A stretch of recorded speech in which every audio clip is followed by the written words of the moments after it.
మన ప్రభువైన యేసుక్రీస్తు పరిశుద్ధ నామములో ఈ పాడ్కాస్ట్ ద్వారా వాక్యం వింటున్న ప్రతి వారికి నా హృదయపూర్వకమైనటువంటి వందనాలు. మొదటి కొరింథీయులకు రాసిన పత్రిక 1వ అధ్యాయము 26వ వచనం. సహోదరులారా, మిమ్మును పిలిచిన పిలుపును చూడుడి. మీలో లోకరీతిని జ్ఞానులైనను ఘనులైనను గొప్ప వంశము వారైనను అనేకులు పిలువబడలేదు. చదివిన వాక్య భాగంలో సహోదరులారా, సహోదరీలారా, దేవుని జనాంగమా, మిమ్మును పిలిచిన దేవుని యొక్క పిలుపును చూడండి. మీరు పిలువబడినట్లుగా లోకంలో జ్ఞానులైన వారు, అందచందాలు కలిగిన వారు, అనే రంగాల్లో ఆరితేరిన వారు, ఆస్తి అంతస్తులు కలిగిన వారు, పేరు ప్రఖ్యాతులు కలిగిన వారు, ధన భోగాలు కలిగిన వారు, సుఖ సౌఖ్యాలు కలిగిన వారు పిలువబడలేదు. కేవలం మీరు మాత్రమే పిలువబడ్డారు. దేని కొరకు పిలువబడ్డారు అంటే పరలోక రాజ్యానికి. అయితే ఒక చిన్న విషయాన్ని మనం నేడు ధ్యానిస్తాం. ఆయన మనల్ని ఎలాగా అల్పులమై ఉండగా, ఎన్నికలేని వారమై ఉండగా, తృణీకరింపబడిన వారమై ఉండగా ఆయన మనల్ని పిలిచి అన్యజనులమైనటువంటి మనలను ఆయన వాగ్దాన సంతతిలో ఒకలుగా ఎంచడానికి ఆయన ఎలా పిలిచాడో అదే మాటను, అదే ప్రేమను, అదే తత్వమును ప్రభు మనకు బోధిస్తున్నాడు. లూకాసు సువార్త 14వ అధ్యాయం 13వ వచనం. అయితే నీవు విందు చేయనప్పుడు భేదలను, అంగహీనులను, కుంటి వాండ్రను, గుడ్డి వాండ్రను పిలువుము. సాధారణంగా విందు చేయాలనుకున్నప్పుడు వివాహ విందు గాని లేదా ఏదైనా శుభకార్యాలకు జరిగేటువంటి విందు గాని ఏదైనప్పటికీ విందు జరిగేటప్పుడు ఆ విందుకి శ్రేష్టమైన వారిని, మంచి ధనవంతులను, పేరు కలిగిన వారిని, ఘనత వహించిన వారిని పిలవడానికి, వాళ్ళు వస్తే వారిని చేర్చుకోవడానికి, వారు రావాలని చాలా మంది ప్రయాసపడుతూ ఉంటారు. కానీ వాక్యం ఏం సెలవిస్తుందంటే, నేను మిమ్మల్ని పిలిచిన పిలుపును చూడండి, అదే పిలుపుతో మీరు ఇతరులను పిలవండి. అయితే చాలా మందికి ఈ పిలుపు యొక్క విలువ తెలియక పిలుపును తృణీకరిస్తూ, జ్ఞానమును తృణీకరిస్తూ, రక్షణను త్రోసివేస్తూ, పరలోక రాజ్యాన్ని నెట్టివేస్తూ, గాలికి పొట్టు ఎగిరినట్లుగా వారి జీవితాలు, వారి దినములు, వారి సమయం అంతా కూడా వ్యర్థపుచ్చుకుంటూ కాలయాపన చేస్తూ ఉండడం ఎంతో బాధాకరమైనటువంటి విషయం. వాక్యం సెలవిస్తుంది 14వ అధ్యాయం 15వ వచనంలో మనం చూస్తే, ఆయనతో కూడా భోజన పంక్తిని కూర్చుండిన వారిలో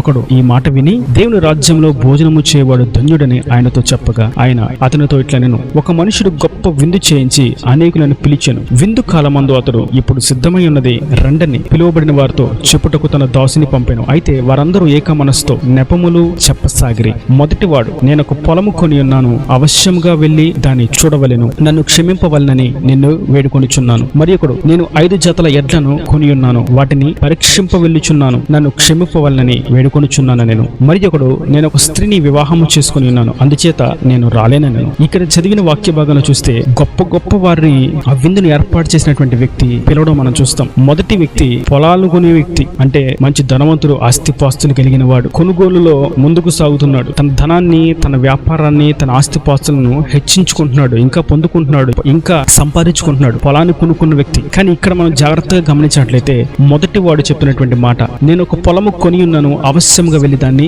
చూడవలను. సాధారణంగా ఏదైనా వస్తువును మనం కొనిన తర్వాత చూడంగాని, కొనే ముందు చూసి దానికి డబ్బులు ఇచ్చి కొనుక్కుంటాం. కానీ ఈ వ్యక్తి చెప్తున్నటువంటి మాట, నేను ఒక పొలాన్ని కొనుక్కున్నాను, నేను ఇప్పుడు వెళ్ళి దాన్ని చూడాలి అంటున్నాడు. అవశ్యంగా అంటే ఇప్పుడు నేను ఖచ్చితంగా వెళ్ళి చూడాలి. డబ్బులు ఇచ్చేసి వెల చెల్లించి కొనుక్కున్న తర్వాత ఇంకా దాన్ని చూసి ప్రయోజనం ఏముంది అనగా, ఇతడు ఒకటి అబద్ధమైన చెప్తూ ఉండాలి, లేదా 2 అజ్ఞాని అయినా బుద్ధిహీనుడైనా అయి ఉండాలి. కాబట్టి ఈ మొదటి వ్యక్తి మొదటి భాగంలో ఉన్నటువంటి విషయం బుద్ధిహీనులుగాను మరియు అజ్ఞానులుగాను లేదా అబద్ధమాడువారుగాను ఉండేటువంటి గుంపు. రెండో విషయాన్ని రెండో గుంపులో మనం చూసినట్టయితే, నేను 5 జతల ఎడ్లను కొని ఉన్నాను, వాటిని పరీక్షింప వెళ్ళుచున్నాను, నన్ను క్షమింపవలనని వేడుకొనుచున్నాను. ఇక్కడ చూసినట్లయితే ఇక్కడ మంచి వ్యాపారవేత్త తన వ్యాపారాన్ని వృద్ధి చేసుకోవడానికి, తన లాభాలను ఇంకా పెంచుకోవడానికి, పని చేయడానికి, కష్టపడి చేయడానికి ప్రయత్నం చేస్తున్నటువంటి వ్యక్తి. కానీ ఇతరు చెప్తున్నటువంటి మాట మనం చూస్తే, నేను 5 జతల ఎడ్లను కొని ఉన్నాను. అయితే ఇతరు చెప్తున్నటువంటి మాట చూస్తే, కొనే ముందు ఇతను కూడా సేమ్ అదే మాట మాట్లాడుతున్నాడు. కొనుక్కున్నాను, వాటిని పరీక్షించడానికి వెళ్తున్నాను అంటున్నాడు. పరీక్షించిన తర్వాత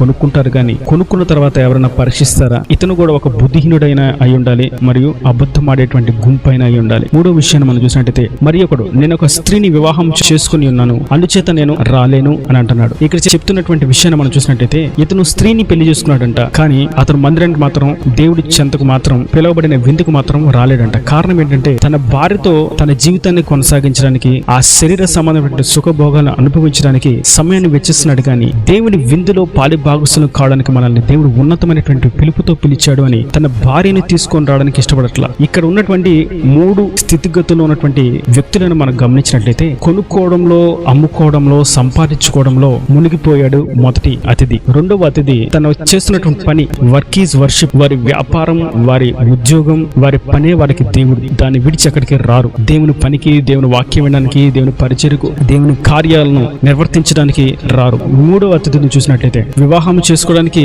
ఇష్టంగా ఉన్నాడు గాని, కుటుంబాన్ని కాపాడుకోవడానికి, కుటుంబం కొరకు సమయాన్ని వెచ్చించడానికి ఇష్టంగా ఉన్నాడు గాని, కుటుంబంతో సహా దేవుని సహవాసంలో ఉండాలనేటువంటి వాంఛ తృష్ణ అతనిలో లేకపోవడం అనేది చాలా బాధాకరమైనటువంటి గుంపు. మూడవ గుంపు. ఈ మూడు అతిథులు కూడా మంచి స్థాయిల్లో ఉన్నవారే, వారు మాత్రం దేవుని రాజ్యానికి వారసులు కాలేని వారుగా మిగిలిపోయారు. అందుకే వాక్యం ప్రభు సెలవిస్తున్నారు, మీరు ఎన్నిక లేని వారిని, అదే మీరు పేదలను, అంగహీనులను, గుడ్డివారిని, కుంటివారిని మీ విందులకు పిలిస్తే వారు నిశ్చయంగా ఆ విందుకు వస్తారు. వారికి మీరు కడుపు నింపితే, వారికి మీరు సహాయం అందిస్తే వారు మీకు తిరిగి ఏమీ చేయలేరు. కాబట్టి దేవుని విందుకు అయోగ్యులంగా ఉన్న మనల్ని పిలిచినప్పుడు, దేవుని సన్నిధికి అయోగ్యులంగా, అనర్హులంగా ఉన్న మనల్ని పిలిచినప్పుడు, దేవుడు మనకిచ్చిన భాగ్యాన్ని బట్టి ఆ పిలుపు విలువ తెలిసిన వారంగా నిలబడినట్లయితే మనము ధన్యులుగా మార్చబడతాం. ఆయన సన్నిధికి రావాలంటే ధన్యులు మాత్రమే ఆయన సన్నిధిలో నిలబడతారు. అందుకే వాక్యం సెలవిస్తుంది, యెహోవా యందు భయభక్తులు కలిగి ఆయన సన్నిధి నిలిచువారు, ఆయన ఆవరణంలో నడుచువారు, ఆయన ఆలయంలో అడుగుపెట్టువారు ధన్యులు. ఆయన సన్నిధికి వస్తే ఆయన నమ్ముకోవడమే, యెహోవాను ఆశ్రయించడమే ఒక ధన్యత. కానీ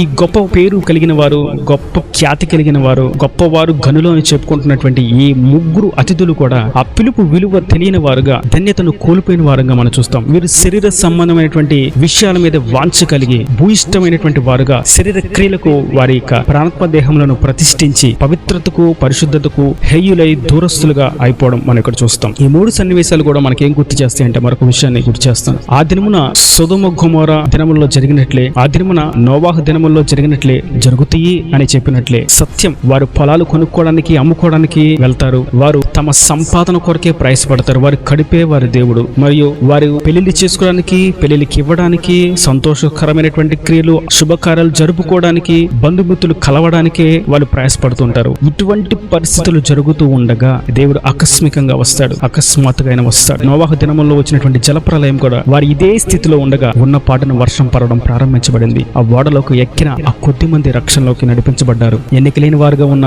వారు, వారి ద్వారా కొత్త జనాంగం, కొత్త సంతతి, కొత్త తరం పునఃప్రారంభించబడడానికి దేవుడు నోవాహును ఎన్నుకున్నాడు. కారణం, ఆయన పిలిచిన పిలుపుకు లోబడ్డాడు. నేడు ఈ వాక్యం ద్వారా ప్రభువు తాను పిలిచినటువంటి ఆ ఉన్నతమైన పిలుపును మీరు వినటకు, లోబడటకు ఇష్టపడుతున్నారా? ఆయన పిలిచినటువంటి పిలుపు ఎంతో ఉన్నతమైనటువంటి పిలుపు. ఆ పిలుపు విలువను తెలుసుకుంటే దానిని నిర్లక్ష్యం చేయరు, తృణీకరించరు. పరలోక రాజ్యానికి ఉచితంగా మీరు విందుకు రండి, నా రక్తం చేత మీరు కడగబడండి, ఉచితంగా నేను మిమ్మల్ని పరలోక రాజ్యానికి తీసుకువెళ్తాను, మనం ఏకంగా కూడి విందు చేసుకుందాం. పరలోక రాజ్యంలో మీకు దుఃఖము, నిట్టూర్పు, రోగములు, అనారోగ్యాలు, అప్పులు, బాధలు, వేదనలు, గొడవలు, కల్లోలాలు ఇవేవి ఉండవు. ఆ నిత్య రాజ్యానికి మిమ్మల్ని ఉచితంగా నేను తీసుకెళ్తాను, నా ఎద్దుకు రండి, నా రక్తంలో కడగబడండి అని చెప్తే, మనం మొదటి అతిథి వలె, నాకు పని ఉంది, నేను కొనుగోలులో అమ్మకాల్లో మునిగిపోయాను, నేను వేరొక సమయాన్ని నీకు ఇస్తాను, ఈ ఆదివారం కాదు వచ్చే ఆదివారం, ఈ దినం కాదు వచ్చే దినం అని మనం నెట్టివేస్తున్నామా? లేదా రెండో అతిథి వలె, నాకు పనే ముఖ్యం, నా పనికి ఆటంకం కలిగించే దేనినైనా సరే నేను విడిచిపెడతాను, అది దేవుడైనా దేవుని వాక్యమైనా నేను విడిచిపెడతానని తుచ్చమైనటువంటి ఉద్యోగాల కొరకు, వ్యాపారాల కొరకు, డబ్బు కొరకు ప్రయాసపడుతూ ఉన్నారా? రెండో అతిథి వలె సమాధానం చెప్తున్నారా? ఆయన ఎద్దుకు